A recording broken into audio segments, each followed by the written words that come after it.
Welcome to Tees Voices, telling the stories of the people in our NHS community. Hello, my name's Andy Tingle, and today we're doing a podcast regarding the COVID memorial. In the studios with me, I've got Jean, Mary and Jane, and they're going to answer a couple of questions that we have over it. But in the meantime, Jean, can you tell me a little bit about the COVID memorial? Yeah, sure. We work in the medical examiner's office, my team and I. And obviously that means that we are helping families in that phase of bereavement after somebody's died. And through COVID, we were very conscious of what families were going through. And I gradually realised that we hadn't actually got a memorial in our trust, the two hospitals, to reflect what we all went through, the patients, their families, the whole community really, including all of our staff.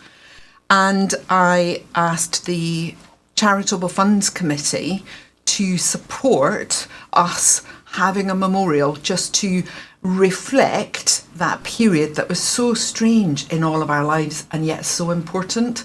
And they agreed funding.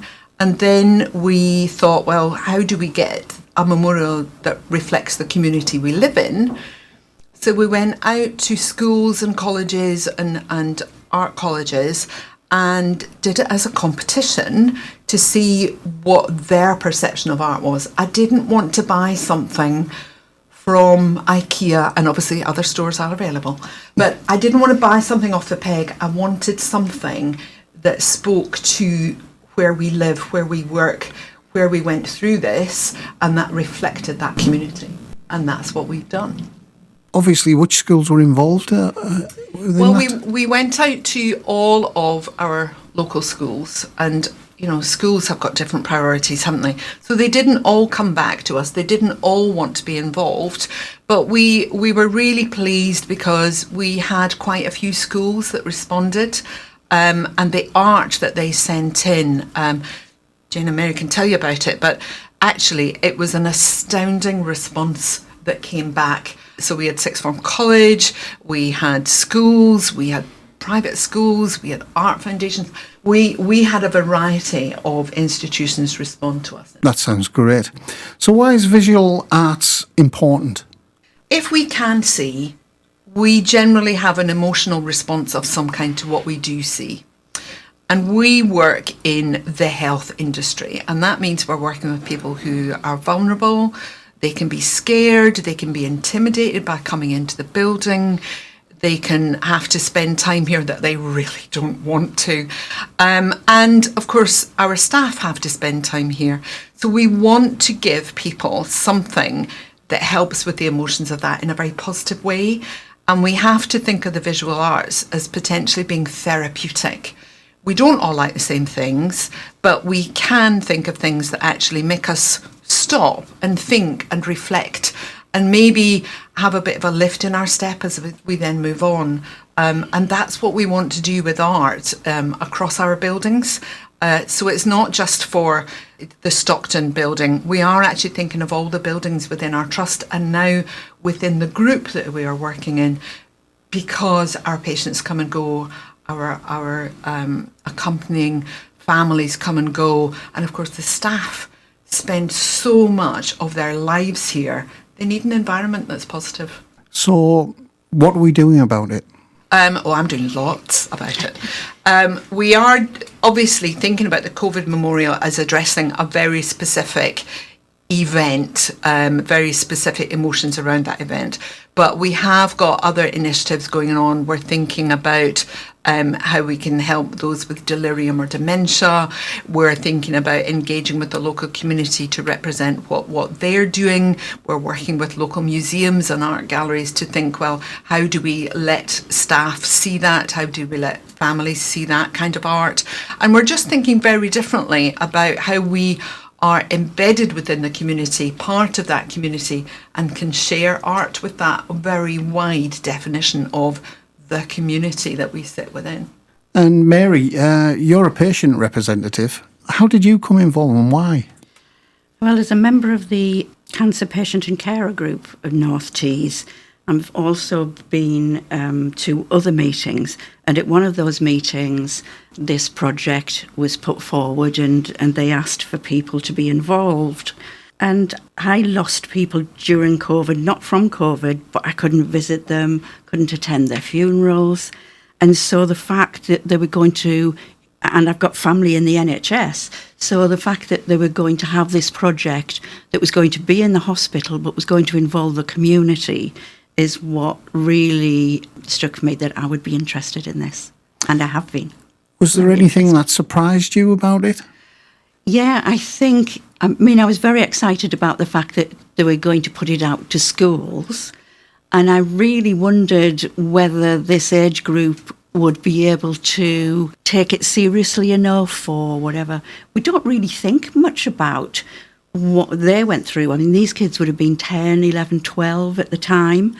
And so when the pieces of art came in, it really struck me, right to the heart. The depth of feeling that these young people, all of them who submitted things, they'd obviously thought a lot about it and really, gone into their own experience to come up with these pieces of art. And I think one of the shocking things for me was the amount of fear that they'd obviously felt at that point of, whether they thought they were going to lose people or whatever. I don't know. So I felt that, I was surprised at the depth that they could demonstrate in these pieces of art, but that also it was applicable to any age group. It wasn't just applicable to them.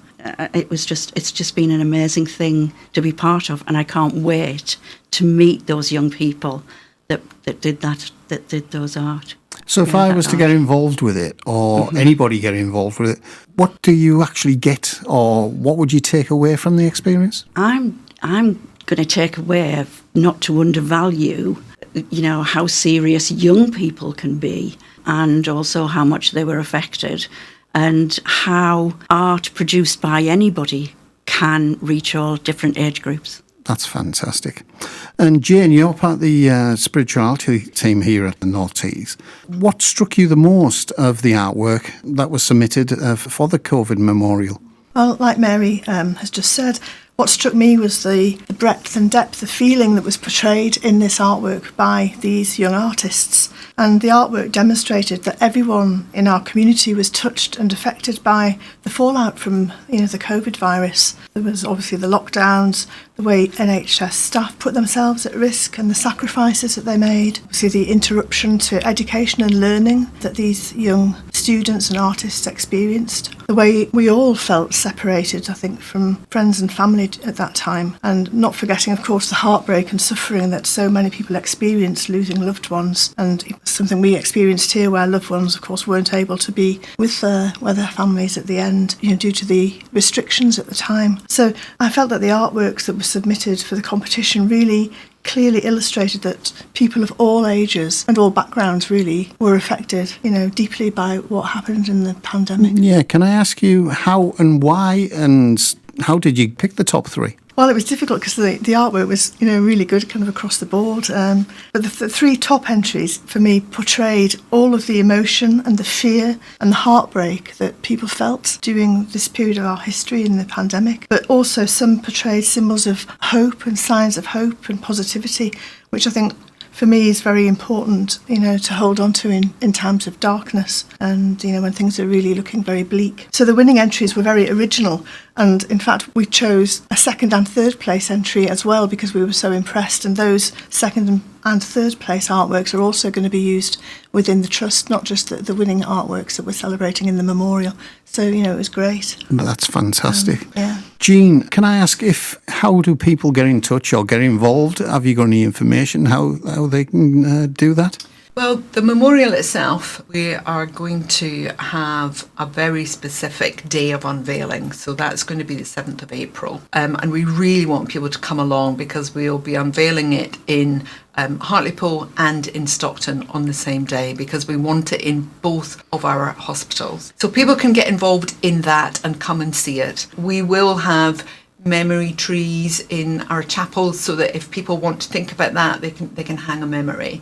So that's how people can get involved in the COVID Memorial and hopefully look at it every day as they walk on by. But in the wider scheme of things, we now have a Visual Arts Council because, as I've said, we're working on other projects. We're working on other areas where we think our staff and patients can benefit from art. And I chair that council.